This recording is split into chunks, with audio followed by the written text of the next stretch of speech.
Kami bawa Anda pada breaking news. Visual yang Anda lihat adalah kondisi terbaru dari Gedung Merah Putih KPK, dan kita akan simak bersama keterangan dari otoritas KPK dan Puspom TNI hari ini.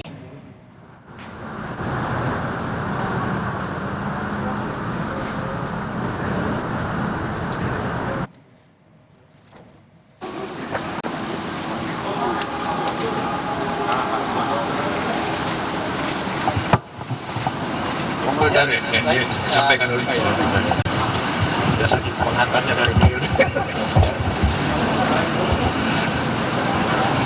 Baik, terima kasih teman-teman semuanya. Siang hari ini kami menerima kehadiran dari Puspom TNI. Sebagaimana yang teman-teman ketahui, tadi ada pertemuan kami di lantai 15 dan membahas beberapa hal ya.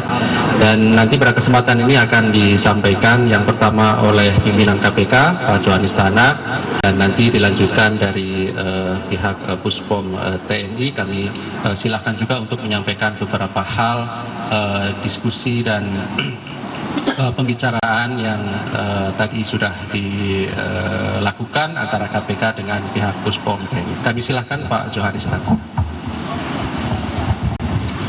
Baik, terima kasih atas kesempatan diberikan kepada saya. Assalamualaikum warahmatullahi wabarakatuh. Selamat sore, salam sejahtera bagi kita semua. Om Swastiastu, Namo Buddhaya, salam kebajikan. Rekan-rekan wartawan, wartawati yang saya hormati, saya cintai dan saya banggakan, pada hari ini KPK bersama TNI yang dipimpin oleh para Kapus POM TNI beserta rekan-rekan. Kami tadi di atas sudah melangsungkan audiens terkait dengan penanganan perkara di Basarnas yang dilakukan tangkap tangan oleh tim dari KPK.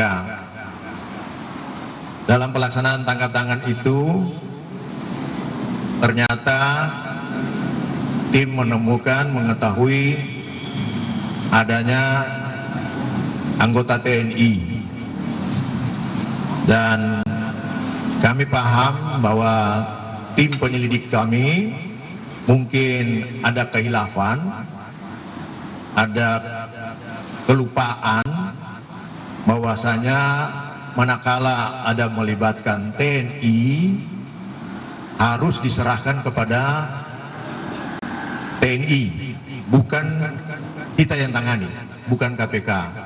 Karena lembaga peradilan sebagaimana diatur dalam Undang-Undang Nomor 10 Pasal 10 Undang-Undang Nomor 14 tahun 1970 tentang pokok-pokok peradilan itu diatur ada 4 lembaga peradilan: peradilan umum, peradilan militer, peradilan tata usaha negara, dan peradilan agama.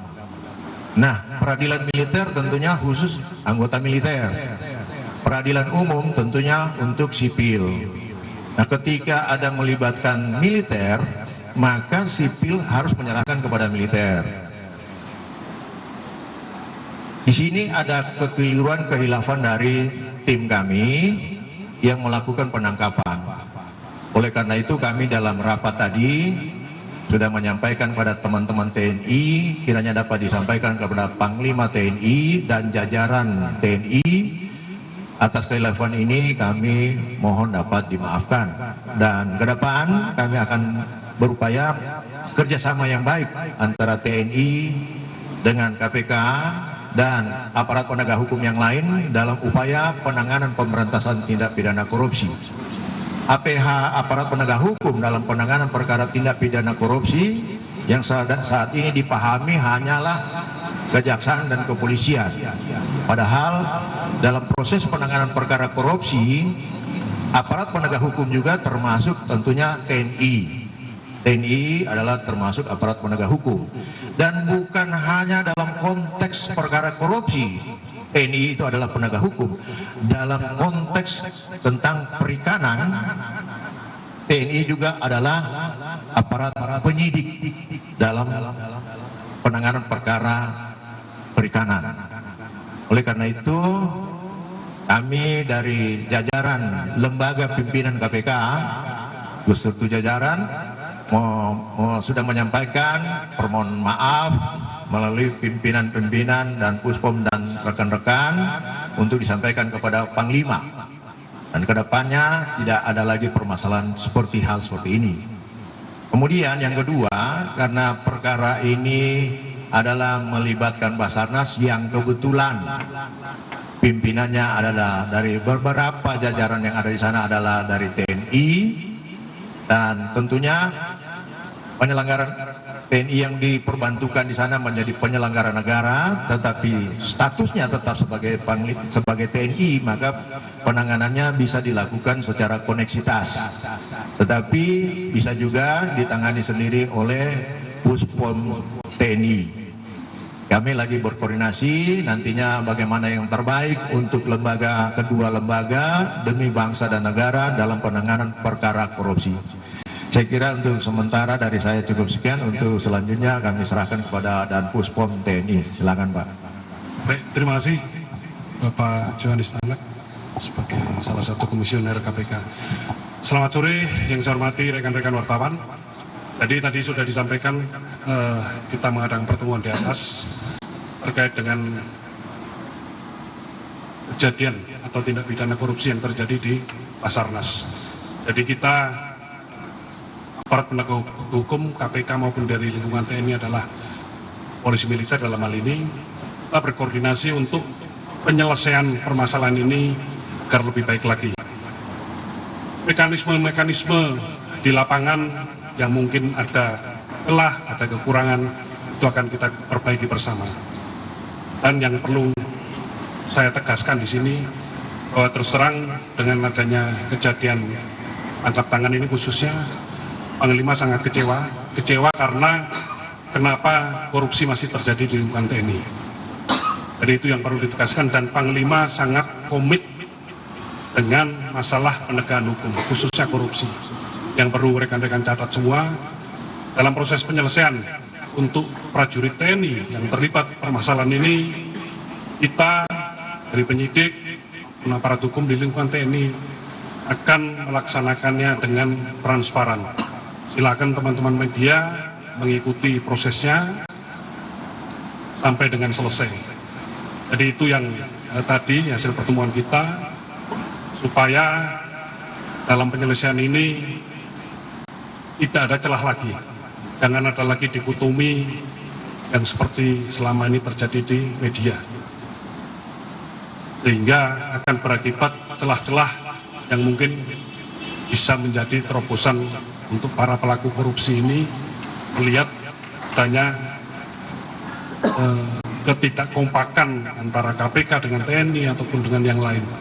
Jadi itu yang kita hindari. Kita semua sepakat, saya kira, untuk memberantas korupsi. Saya kira demikian yang bisa saya sampaikan.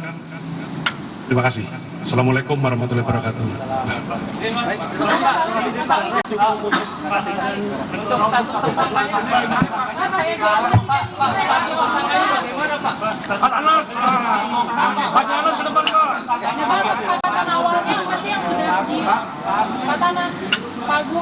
Boleh sedikit pakai dia apakah ini